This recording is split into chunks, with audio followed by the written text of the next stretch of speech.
everyone to the Wednesday afternoon discussion at the Steel Center.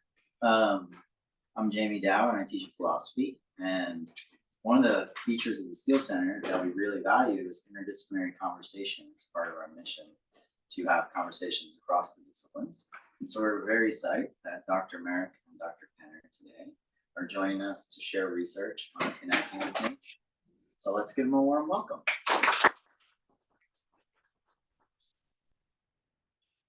So this is our Connecting to Nature, Why It's Good for You, Your Community, and the Planet. Dr. Merrick. Psychology. Yeah. And so I guess we started working on this a little bit together last year. We did a book club we were in there. Where we looked at the nature effects and kind of have started talking about nature and well-being and conservation and how that's important to both of us. Yeah, I think we have some similar interests that we spontaneously discovered aligned really nicely. So we had a book discussion. We both taught Costa Rica, where that's been a big part of the push there. I'm teaching a class now that's related to that. We hope to teach a class in the future. We're really excited about that conservation. And so what we want to start with today is just asking a question. So what is a meaningful experience for you? That was something that you did outside in a natural environment. What do you remember and what was special about it? So what sticks out to you about it? What was special about it?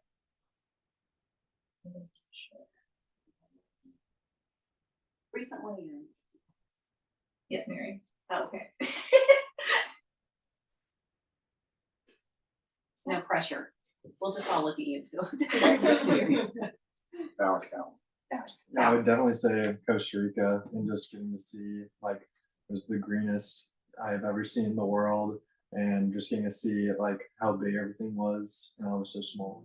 Oh, hold on. You said how I was so small. Okay, we're gonna come back to that later. So I like that you put that in there.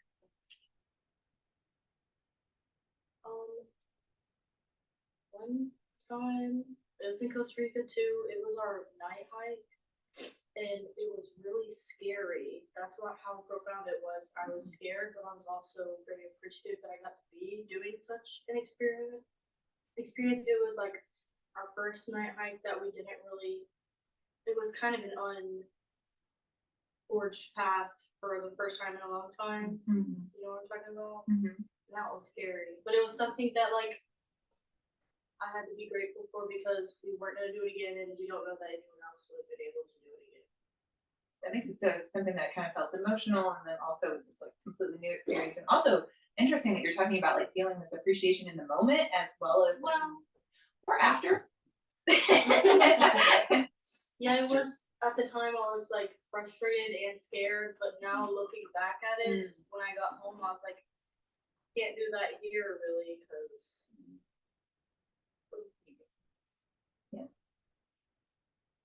I'll add on to Costa Rica, I guess.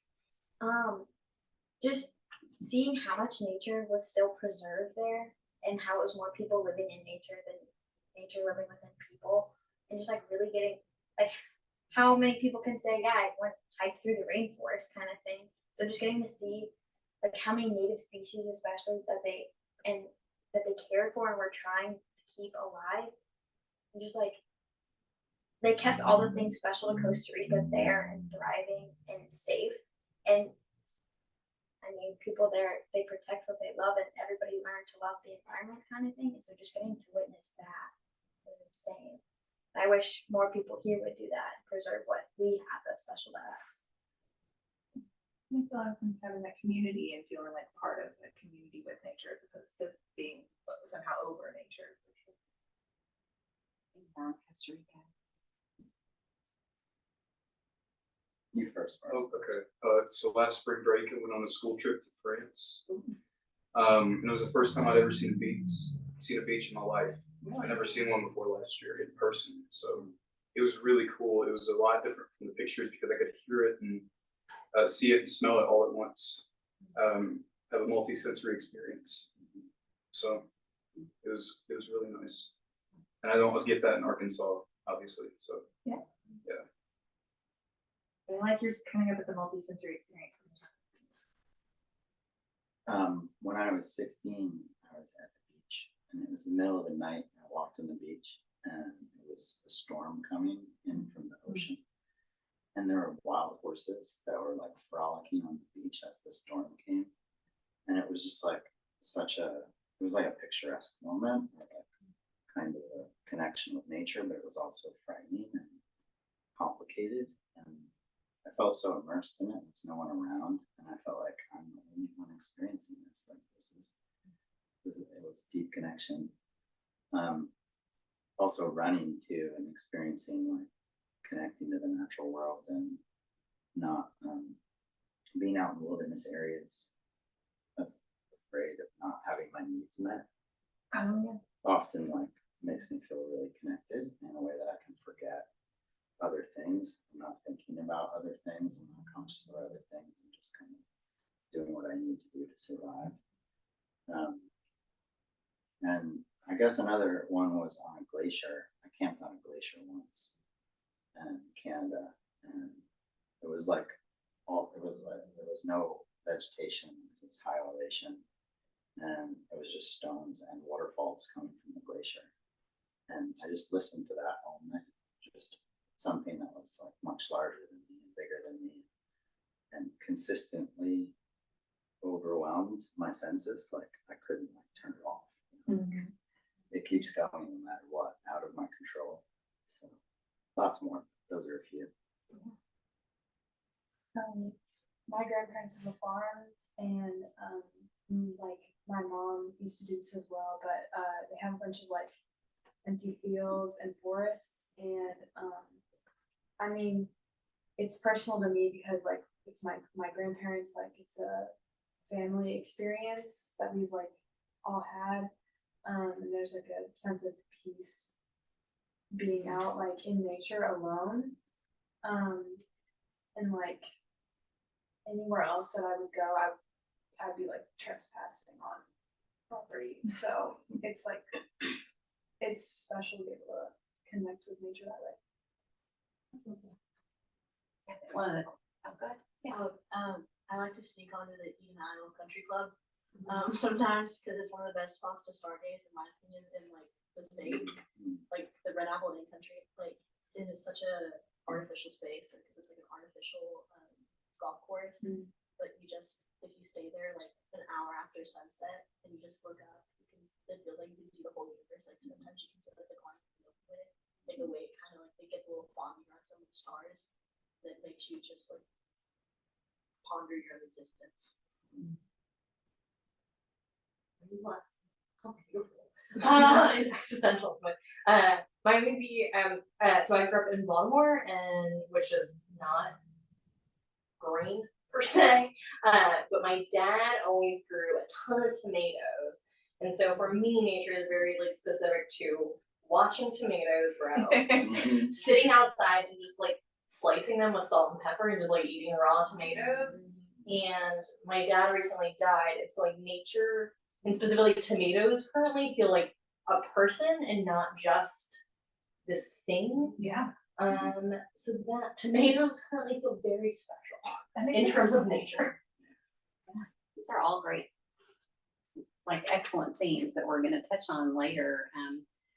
And the question is, what is it about nature that's so powerful? Like why can those memories sometimes be more powerful and connect us to other people and to the natural world in different ways and other experiences?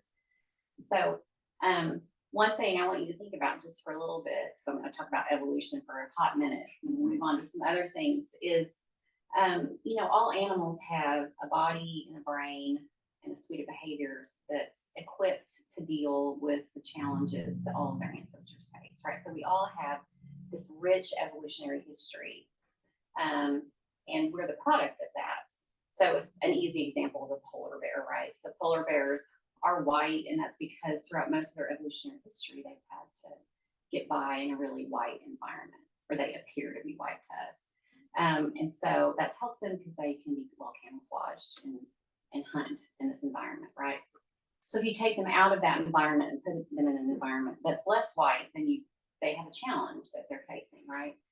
And so I want you guys to think, back to people now, how our modern environment might be different than our rich evolutionary environment, right? So if you think about the routine and the environment that your ancestors lived in, and like not your grandparents, but 50,000 years ago, right? So the ancestry that gave rise to all of us in East Africa, their routine and their lives looked very different from us. This is in East Africa. They're living on the plains with some forest areas as well. And they're spending all of their time outside. Maybe they slept not outside, but it was in a structure they found or maybe they built.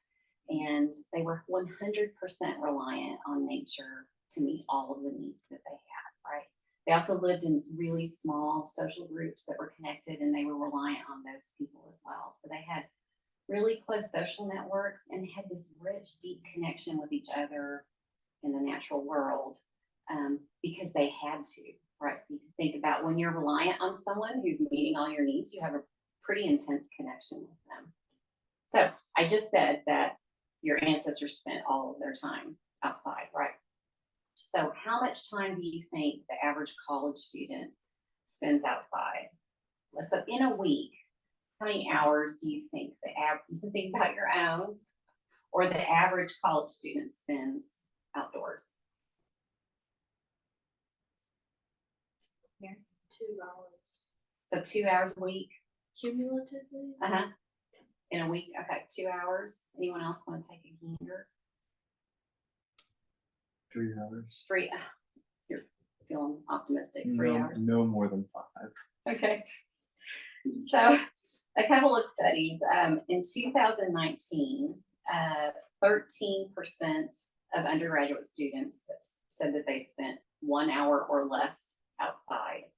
And in 2020 and 2021, 60% of undergraduate students said they spent less than 1 hour outside.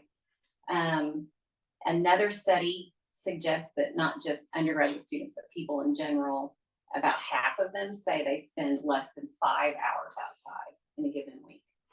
So the point of that comparison is for you to think about how that environment is really different than the one that your brain is kind of used to. And so how that difference might impact our own mental health. And on the flip side, how putting more nature back into your life could be good for your own health, but also the health of your community. And then maybe how you give back to the planet who's giving you some things in terms of its health. So that's sort of the things that we're talking about today. So I'll start, and then we're going to sort of go back and forth to give you some talking points, but also some evidence that suggests that just sneak peek, nature's great. Like that's the take home at the end of this. So I'm going to talk about mental health first and how nature engagement can impact mental health.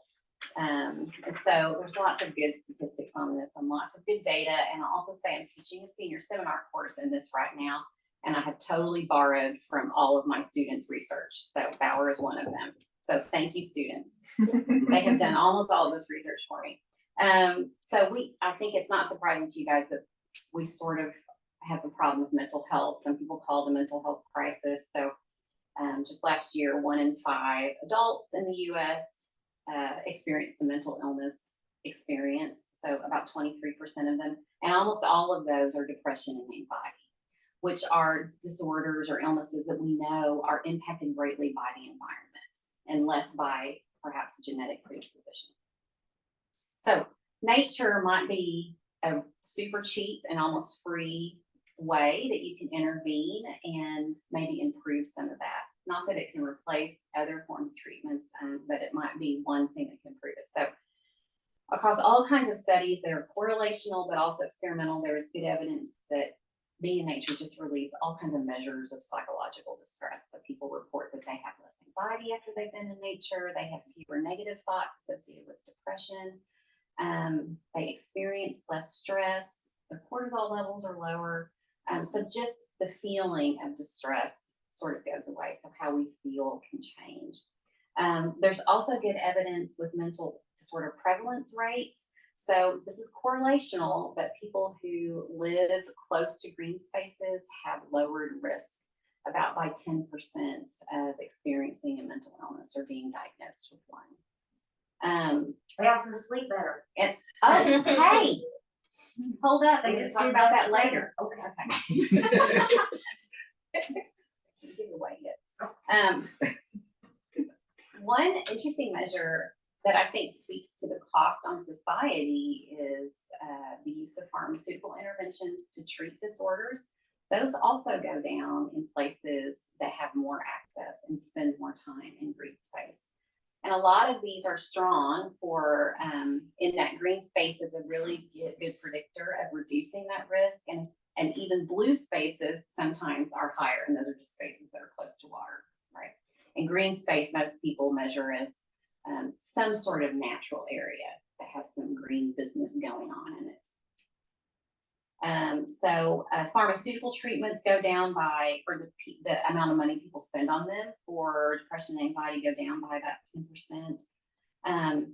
Attention deficit disorder, which you may or may not categorize as a mental illness, right? That's a different debate. But the symptoms that are associated with that also go down, especially for kids that are spending time in nature. In one study that was an experiment, they found that the symptoms reduced at the same rate that pharmaceutical, like the drugs, reduce those symptoms. So nature seems to be good for mental health, at least by those measures that we can use. So the question is, what is it about nature, and what can you do in nature that's sort of contributing to that? And so we're going to talk a little bit about engagement and how engagement might matter. And so the ways that you are engaging with nature, what are you doing, and how does that benefit you? And then we're going to talk a little bit about the mechanisms of that. So what do you think? Do you think that type of engagement matters? Now you're nodding your head immediately. So what do you think? Yeah, I mean, I think that engaging all of your senses, like you said, with being at the beach, I just think that it really helps, like, I don't know, just being more connected to nature, and you're focusing less on other things and really trying to be present in that moment. So. Absolutely. And so there's some really cool stuff. So one thing we could talk about, I'm not going to talk about a lot, but there is a difference in cultural approach to studying like nature and how we engage with it. So from a more collectivist culture, we see that it's more about immersing yourself. It's more about immersing your senses. So we talk a little bit about like forest bathing, which is like I am immersing all of my senses in nature as much as I possibly can, versus something that is more kind of like a dosage of how many minutes do I have to spend in this in order for it to be effective for me, which is a more Western or individualistic kind of approach to it, which is a super interesting difference. But since you brought up that kind of the more senses you can engage, the better it is absolutely something that there are studies that are demonstrating. Anything else? Other ways that engagement matters? Yeah. Hopefully this is related, but this makes me think a lot about public transportation because I just got back from a semester abroad in Tokyo, and something I like genuinely like deeply miss is how I had to have been outside walking at least 3 or 4 hours a day. It's the biggest city in the world. There's no other like way to get around besides like trains and connecting to things. And like here back in the States, it's also disconnected, and like getting in a car and going somewhere, I think would target less senses than even if I was in a concrete jungle. I felt more connected outside because I was just outside, and like it was just my 2 feet getting me places, and I was observing things. And something about like cars and that being our main option / only option, I think kind of like institutionally produces like senses engagement in American society. Absolutely. And so that was actually something we were talking about on the way over here, that being outside, is that better than like the natural experience that's inside? Like if you can get outside. And I love what you're saying about like just being out, even though you're in a concrete jungle, like made a huge difference and was something that like we can avoid here for convenience. Absolutely. Yeah. Do people talk about, I feel like when maybe the things that I was thinking about the special times and what I was hearing from y'all is that maybe when I'm outside in nature, maybe I turn a little out of myself and does so much into myself, and it's when I'm all turned inward, anxious and depressed and worried, and when I can direct my attention outward, less than that. Absolutely, and we're gonna talk about that in terms of like there's an affective component to that, which is awe, and then there's also a cognitive component of that. So in attention restoration, I am giving away all my punchlines, but attention restoration theory, we talk about like that when you are in nature, it's more about indirect as opposed to direct focus, and that makes a huge difference in like it is restorative because you're not having to direct focus and you're turning kind of out. So that absolutely. Some other I'm wondering if anyone talks about like connection to your body, like experience of proprioception or experience of, because it's not only connecting to nature, like in culture we're sort of asked to not focus or become alienated from ourselves in a variety of ways. So I guess I would wonder if engagement also reconnects us with our bodies. I think there's forest bathing studies like and other things like that that do look at multisensory. I think it goes back to sensory stuff. Yeah. You attend more too because more is going on with them. Yeah. You're engaging more senses than you would be if you're sitting inside looking at your phone or something. Yeah. And then thinking about, like you said, your body in space. I think that is absolutely. I was gonna say, just going back to like when we tried forest bathing, I feel like on an everyday, day-to-day basis, you're always doing something or on the move, and you always have something like in your head that you're actively thinking about. And so that can like just build up the worry and the anxiety and any just stress that you may have. And then even if you're outside, just like walking. But then when we tried forest bathing, it was like we let our minds relax in a way and just like took the time to appreciate what was around us instead of stressing about whatever we were thinking about. And I came out of forest bathing feeling like the most relaxed, like everything's under control kind of feeling versus what before we started. It's interesting you brought up proprioception because I thought of interoception, where your things going on inside of your body can be distracting and causing anxiety. So when you're like so not aroused at all and you're just inside all day and the only thing that really has your focus is a screen. Whereas when you go outside, all of your senses are engaged and you are forced to reckon with your environment instead of you being inside and you have nothing paid attention to. So you have a lot of anxiety about what's going on physically and mentally. Yeah, absolutely. Looking at that from both like the benefits to one outside and the detriments to one inside too. Yeah. Kind of not like super similar to that, but just that it's like when you're really thirsty and you like finally take a drink of water and like, oh, that's what I needed, but I didn't know it. And then I kind of connect that to going outside. Like if I've been spending time like all day and I walk outside, I'm like, oh, this just feels better. I feel better. So a couple of things that just I want to include here is that, you know, when you were talking about your experiences, there was a mix with a lot of them being these big experiences, these really like awe-inspiring, awe-inducing experiences that people have had. And those do matter, like they absolutely improve well-being, but so do smaller activities. So just sitting outside, like one study looked at, so this was a 2021 study, they were looking at whitewater rafting, going these big like adventures, and then also looking at stopping to smell the flowers. So that was literally one of the conditions was smelling the flowers, sitting outside in a park, like something super small. And both of those saw increased well-being effects compared to watching a nature documentary or to having a lot of knowledge about nature. But I think one thing that we're going to talk about is like recognizing there are access issues with that and like what that looks like as well. So while it is saying that those experiences of actually being outside, being immersed, being present are important, there are smaller experiences that people can have that also make a difference too, right? So yeah, I mean, one thing when it comes to access is part of the reason that there is a correlation is because people who have more money oftentimes can live in spaces that are closer to green spaces and blue spaces. And that is certainly an issue, which makes this more of an individual problem, right? It's also a societal problem. And so, but I'll say even when studies factor those out, right, like statistically, or there are other ways to do that, they still find a pretty strong correlation. One thing that's interesting though about socioeconomic status is that we know outside of nature, there's a really strong correlation between differences in that socioeconomic status can predict health disparity outcomes, right? So people who have more money and more resources have better health, basically. People have less resources and less money have worse health.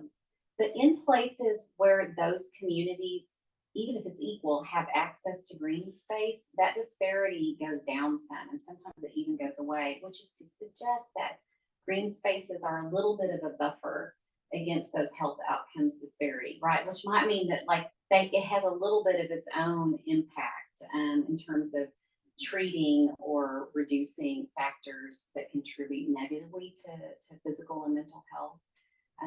So which I think makes it kind of interesting. The other thing too, I was going to say about engagement is there's something else simultaneously that's happening. Like not only are people spending a lot less time outside, but they're spending a lot more time doing, what do you think they're spending a lot more time doing? What do you do when you're inside usually? That's exactly right. Yes. They're spending more time here, right? And so that's part of the attention stuff that you guys were talking about.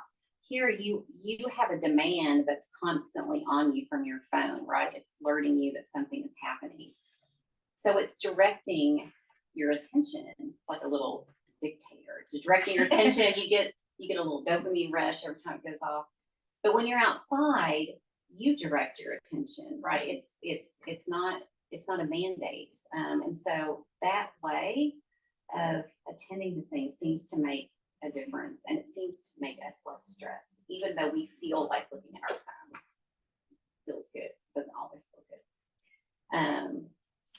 So yeah, so I think Carmen's going to talk about what's special about nature. Well, coming to, so Jane and I've had lots of conversations about moral emotions and things like that, a place that we share interest in. So one thing that I think is really interesting and something I think that came up in a lot of your experiences is the experience of awe. And so awe is what's called a self-transcendent emotion. It's also considered a moral emotion. So awe is this feeling of vastness. It is a connection to something beyond the self. It is a diminishing of the self, and it can also be kind of related to fear almost. I mean, it's not fear in a bad way, but it's fear in this like I feel small sort of way, and something else feels impossibly large and vast, right? It's considered a moral emotion because it does. So a moral emotion is an emotion that increases pro-social behaviors. When I'm thinking less about me, I'm thinking more about my connection to others and my connection to the planet generally. So awe is almost always in, I hate saying very conclusive statements, but almost always in terms of vastness of nature specifically. So the experience of being at the beach and seeing this vastness, or seeing the stars, or being in the greenest place you've ever been, those are all things that feel vast and feel awe-inspiring. Awe tends to have positive outcomes for the self. As the self becomes smaller, so do my problems, right? So as my stresses become smaller, my anxieties become smaller, my focus on what's happening internally becomes smaller. So all of those things become smaller. In one study, looking at daily life satisfaction as well as long-term well-being, awe was more predictive than other positive emotions, including contentment, joy, gratitude, in predicting those positive health outcomes. The more we can experience awe, even in our day-to-day life. So this study looked at both big events and also small events. The more we can experience awe in our day-to-day lives, the more we have those positive outcomes. And the other, so I didn't actually put this in context very well. So these are mechanisms. So spending time in nature is good for you. What are the mechanisms by which that happens? One of them is the emotion of awe. So feeling this experience. Another one is connectedness to nature. And these are related in that the more awe I feel, the more connected I feel to nature, the more positive outcomes there are. And also both connectedness to nature and awe can be influenced by how much time you spend in nature. So awe is an emotion. Emotions happen because of a stimulus in the environment. So I am out in nature that makes me feel awe, that has these positive outcomes. Connectedness to nature is actually, I was surprised by this, is considered a trait. So it's something that is more stable over time rather than being something that is kind of about one particular situation, but you can move it. So it is a trait that moves by having not systematic, but repeated access to nature. So those are things that can change, and also that have positive well-being outcomes, have positive cognitive outcomes we're going to talk about in a little bit, and then also the mental health outcomes as well. So all to say that there's a lot going on here, that there is time in nature is good for you for lots of reasons. Two of those reasons is because it makes us feel this really cool emotion that transcends the self, and then also it makes us feel connected to the world around us, which can have those benefits. One other benefit I'll mention, and we'll come back to later, is ecological behaviors. So I want to take care of the planet because I feel connected to it and I feel like I'm a part of it. Yeah, to build on that, I think that connection is really important. You know, I said like your ancestors relied on nature. Yeah. When you have a really strong relationship with someone, just think about your relationships with people. You know all the good things about them, and also you've had some kind of shitty times with them as well, right? Like you all these positive and negative events contribute to this rich relationship that you have, which I think is important, right? So when we're asking about events that happen in nature, oftentimes they're amazing. It's like they do put them on a postcard, but sometimes they're not great, like they're really scary, right? And so I think that richness of a relationship is important. And I think sometimes when I travel and I ask people about their connection to nature in other countries, it's a strange question for them to think that they're separated from nature. They're like, what? I don't actually understand what you mean by that. And so I think that might speak to the disconnect a little bit that at least culturally we have to nature. So Carmen was talking about sort of these mechanisms by which nature can be helpful. So we wanted to talk for a little bit about what that means for you as a person, right? And how you can benefit from spending some time in nature. What are some things that you think you could, like we've said, hey, nature is great. But and I talked about mental health rates and medication use, but in terms of just individuals, what do you think are some things that you can measure that might improve after you go outside? So I'm just asking you, like, what's a description of something that might get better when people spend time outside?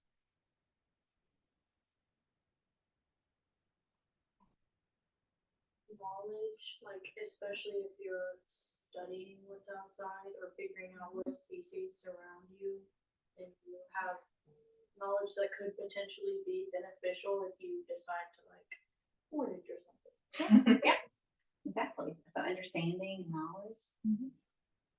How about attention? Visual, auditory attention. Yeah. Good. Carmen's gonna talk about that. Excellent. Yeah, a lot of things. Yeah, Sleeping. I didn't get to that. That's the answer to everything. What's funny is I was going to say energy level. Yeah. How about like emotional regulation? Emotional regulation. Excellent. Literally, because I just found out yesterday, and my partner pointed this out, vitamin D. I found out I have vitamin D deficiency. My parents said, well, you live like a goblin. And don't let the sun touch you. So that seems like it could be probably helpful. Yeah, another mechanism by which being outside can help. Yeah, those are all great things that people measure. I mean, what nature does, I told you earlier, it seems to bring down the negative, right? Like you have less depressive thoughts and fewer anxious symptoms. But it also increases a lot of positive things. So lots of research, like outside of mental illness and mental disorder diagnoses, we know that when people spend time in out in nature, and you can do these through experiments, or have randomly assign some people to do some stuff outside or not do some stuff outside. And we know that markers of stress go down. So blood pressure goes down, heart rate comes down, cortisol levels come down, all after spending time in nature. And even some of those studies show that effect happens after 10 minutes. Like 10 minutes, y'all, is nothing in your day, right?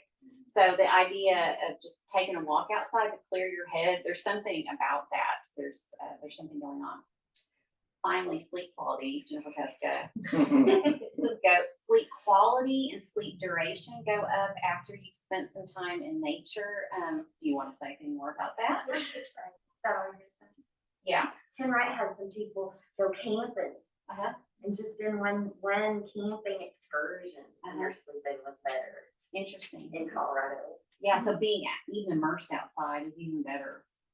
So, I mean, even if you can't be outside, just listening to nature sounds actually seems to help sleep quality compared to not listening to anything or having even noise dampening headphones. So there's something about stimuli that are tied to nature that your brain really likes. It calms it down.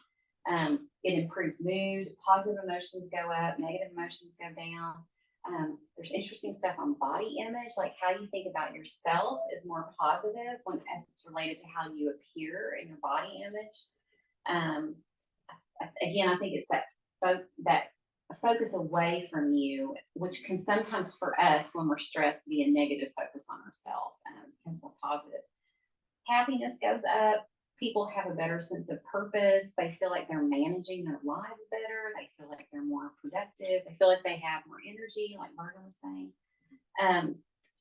That's all good. In addition to that, there's several interesting studies about not just reducing stress, but your ability to recover from stress. Mm-hmm. So there's a study where these are psychologists, right, who like to do crazy things to people in their studies. So they randomly assigned some students to a really hard, cognitively demanding task. I think some of them were arithmetic problems. Some of them were this Stroop task where you have to identify words in a color, like you'll see the word blue, but it's written in red, and you have to identify what color. Like it just takes time and focus, or you have to count backwards from 1,000 by sixes. It's crazy. When you ask people to do that, not surprisingly, their stress levels go up just a little bit, like just anyone that happens. Your heart rate might go up, you might have an increase in cortisol. You report that you feel more anxious. But if they're outside doing that, or if they go right outside after they do that, all those physiological measures come down more quickly. In other words, if you have a stressful event, you recover from it more quickly if you're outside, which is just, I'm telling you about that because that's like something you might be able to use. If you've had a stressful event, like an exam, and you're feeling stressed, one way just to help your body reset, this is a part of resiliency that sometimes we're talking about, is just spending some time outside. And part of what's happening is that focus is being taken away from yourself, which is good. Also, people who have a workplace that has a window, they report they're happier at work, they feel more productive, they like their coworkers better. And so in terms of y'all, when you're working and doing your student work, just finding some space where you have a window or outside can help. That sunroom is such a great Yeah, study anyone wants to space. come Which is why study this in the whole summer. building is so great. Yeah. Yeah. Can I ask a clarificatory question? Yeah.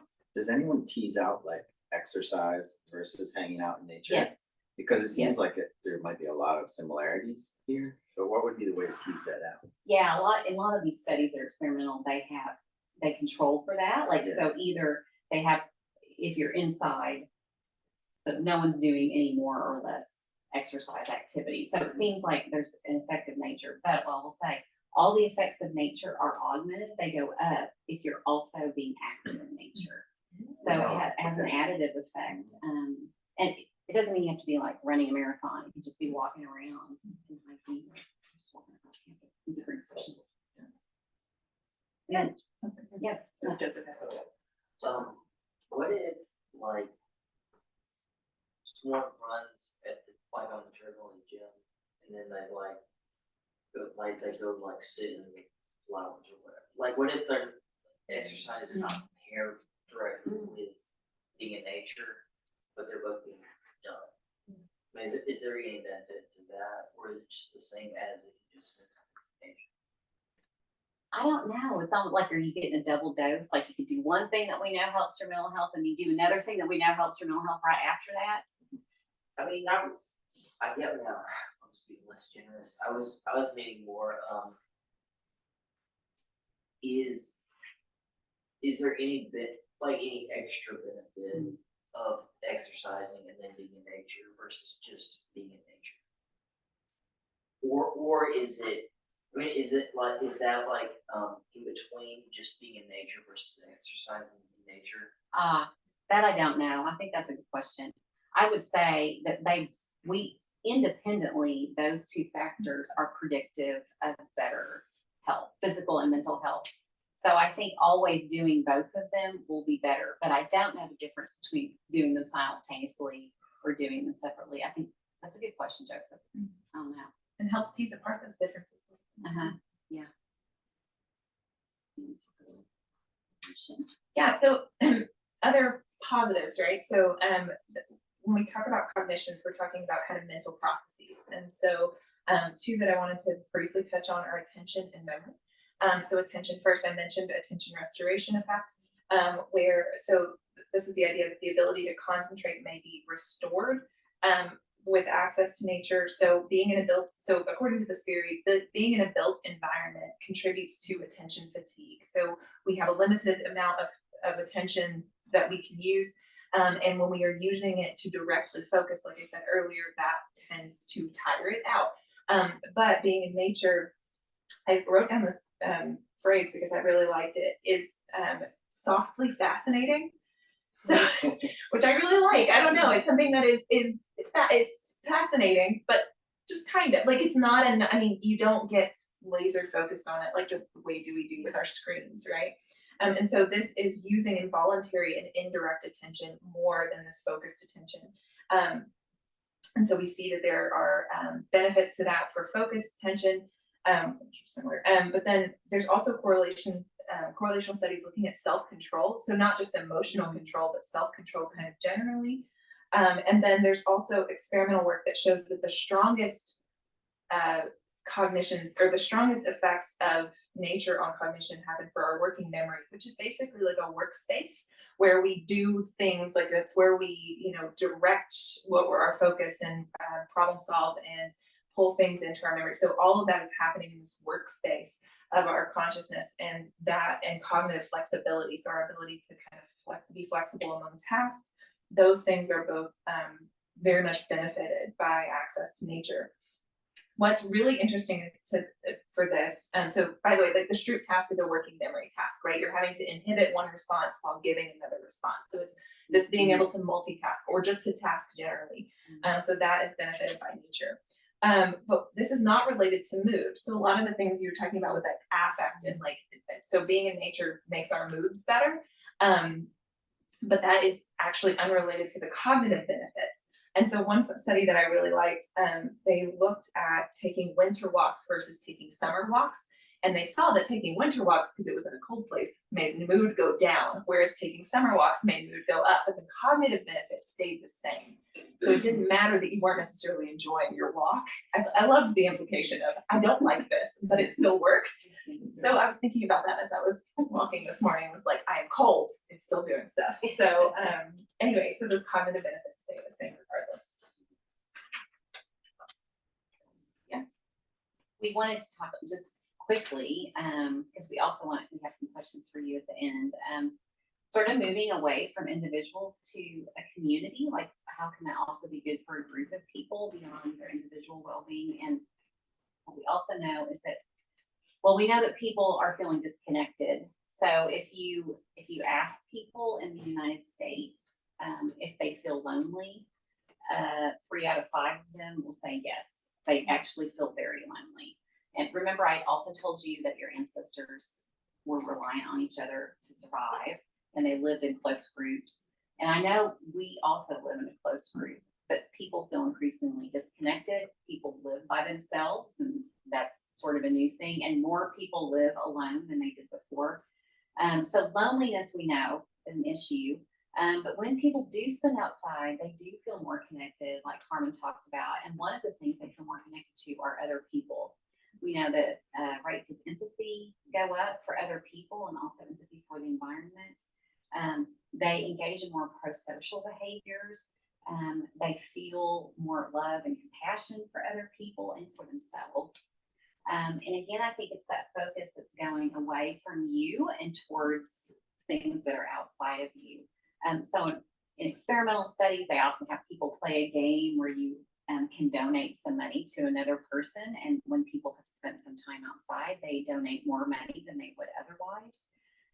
And so not only, so feeling good in general also makes you just a better social person in the world.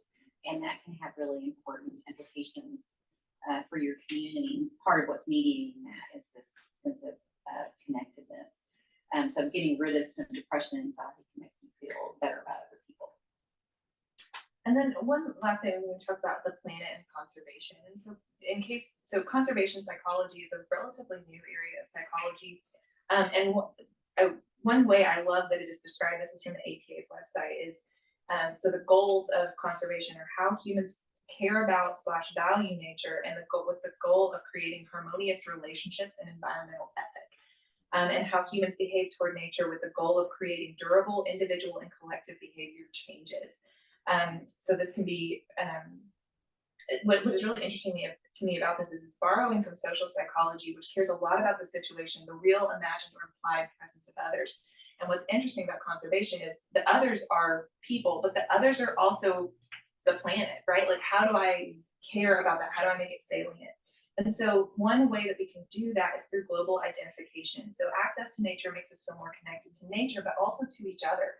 And in doing this, it makes us feel like we are part of a group. So one thing that is a really big hindrance to people getting involved in conservation work is feeling hopeless, feeling like, what can I do as an individual, right?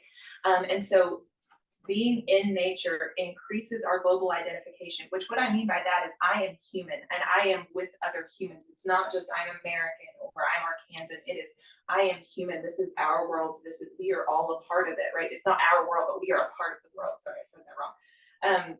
And so feeling connected to each other, feeling connected to nature, those things can decrease that hopelessness that people feel. And can also, it can increase like these kind of global norms that it's the normative behavior, meaning kind of this is what people do, this is what my group does, this is the value that we have.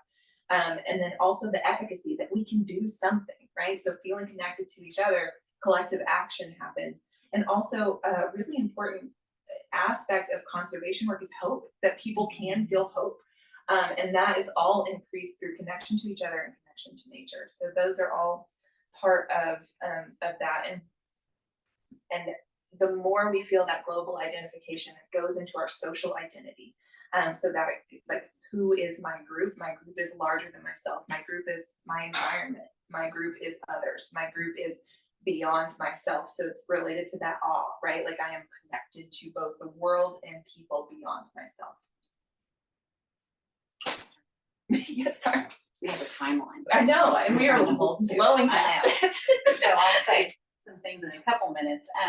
There's also lots of evidence that suggests that spending time in nature makes you feel more connected to nature, but also means you're more likely to protect it. So by all measures of pro-environmental behavior, which Bauer is an expert in now,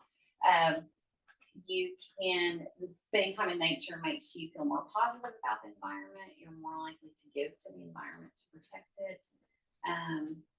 What are other measures, Bauer, for environmental behaviors or attitudes? Well, yeah, like feeling empathy towards it can promote pro-environmental behavior. Feeling guilt towards your environments, whether feeling an increase in guilt can result in an increase in pro-environmental behavior, which can then decrease that guilt feeling. And speaking about like feelings like pro-environmental behavior can also increase well-being with like decreased stress, anxiety, and stuff.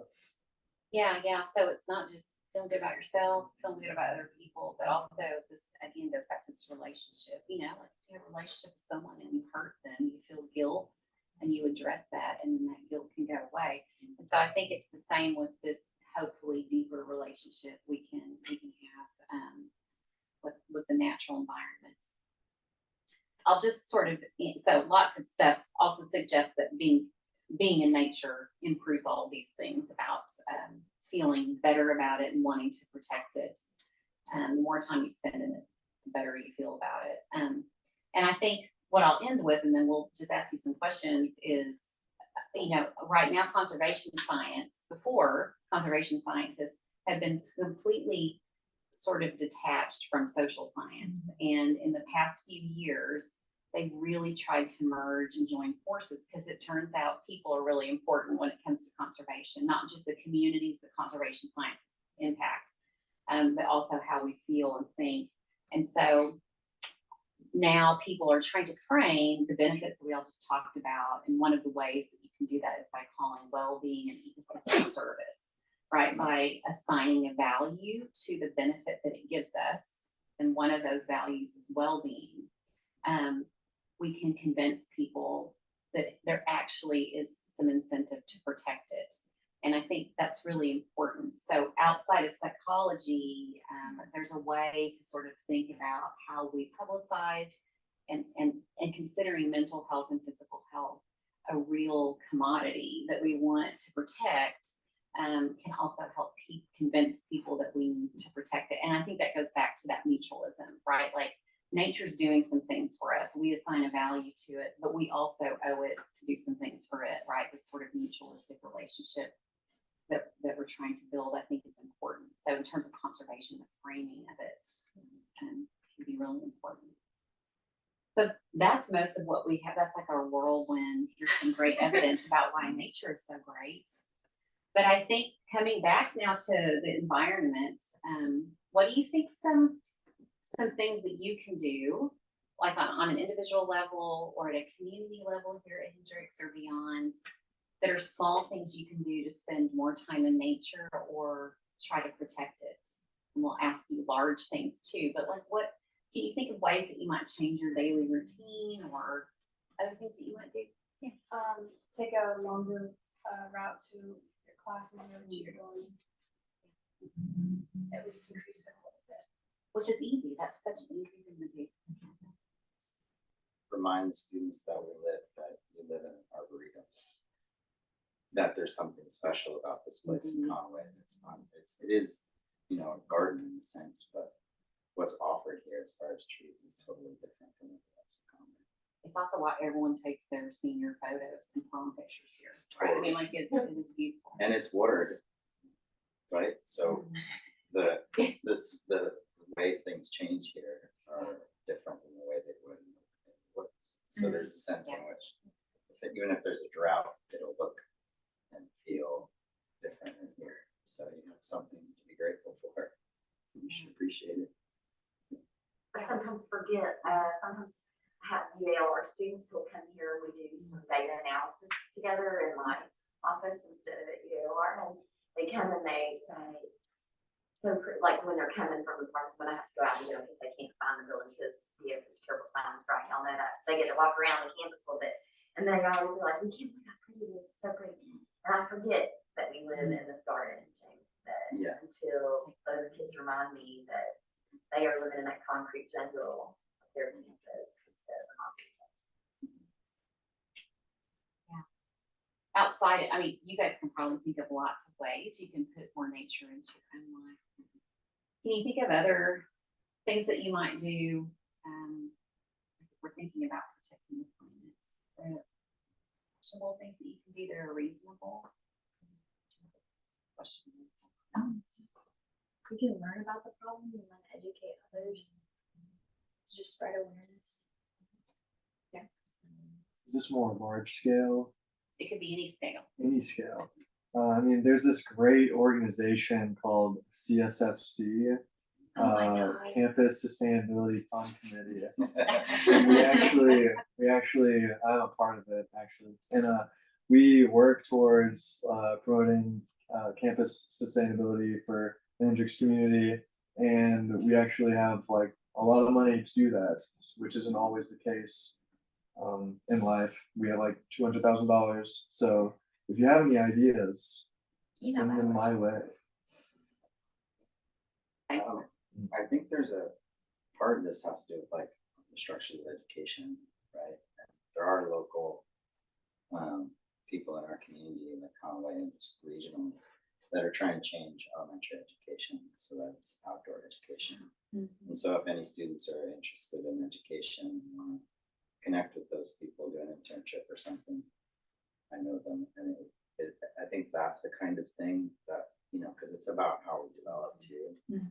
Once you're already in the structure of, you know, searching for a career and doing whatever, then you sort of lose sight of ways of connecting and meet your basic needs. So, and there's people that are trying to change that in interesting ways, building wilderness schools. Yeah, So, that's true. The Bell Urban folks. yeah, if you feel urban folks, there's lots Yeah. of others too. So, In the state, but also throughout the country. yeah, and that's like a goal for me too, eventually. So,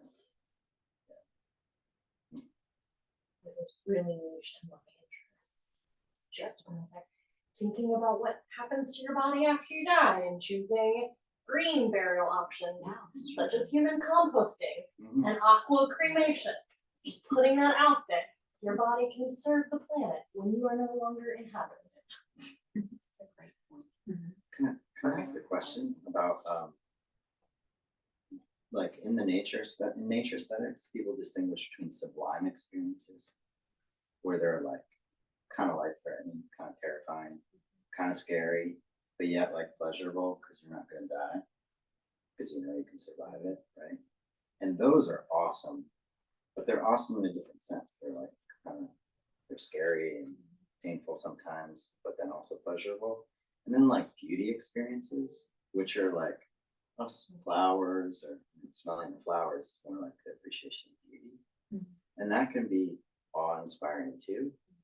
But it seems like there's a different connection there. And I just wonder is there research on that difference? Or like, what would you think those differences would be and how would they matter? Well, that was my biggest question. So. Yeah.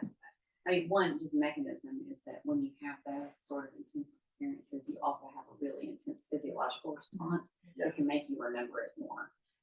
So that adrenaline rush or an endorphin rush just magnifies that. And so I think the intensity of it can deepen the connection that you have to it, and it just makes the memory, it can make your memory more salient. So I think there's that.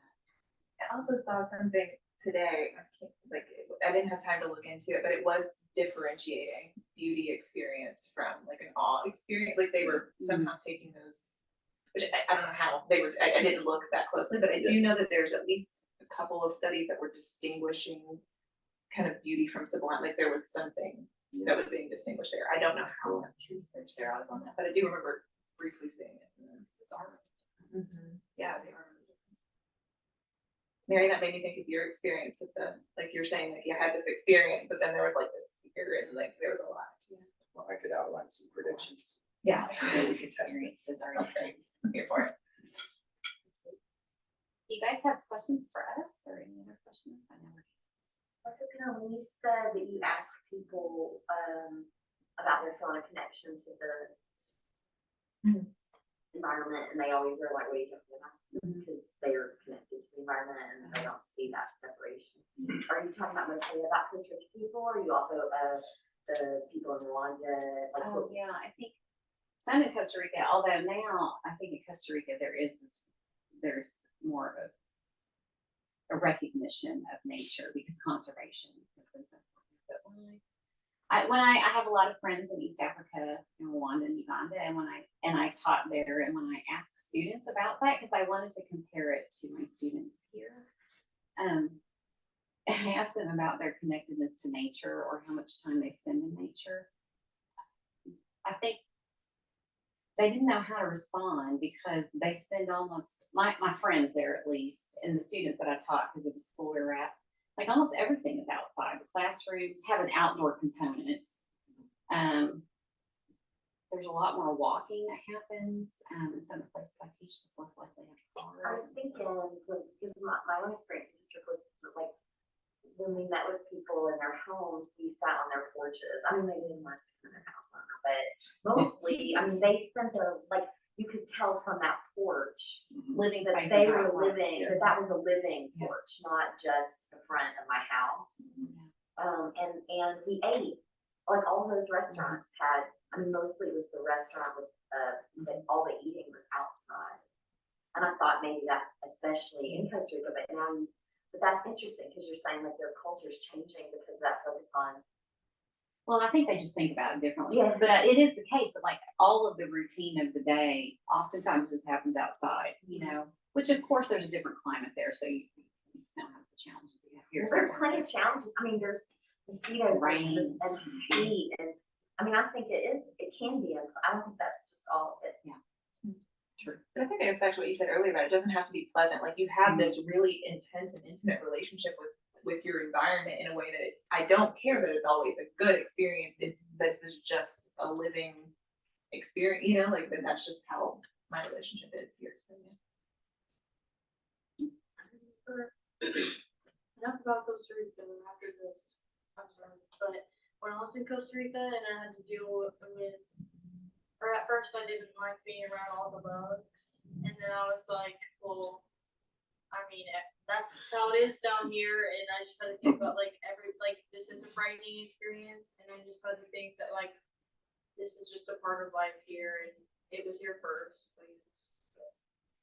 I gotta deal with it. Yeah. It helped me get over the fear, but it also makes me like love it a lot more. You have some respect. I see that happen a lot when I say I brought with students. Well, we've run out of time. Let's thank Dr. Merrick and Dr. Penn. Thank you for being a good Yeah. audience. Great Thank you questions. so much. I appreciate it. And thanks everybody for coming. And next week,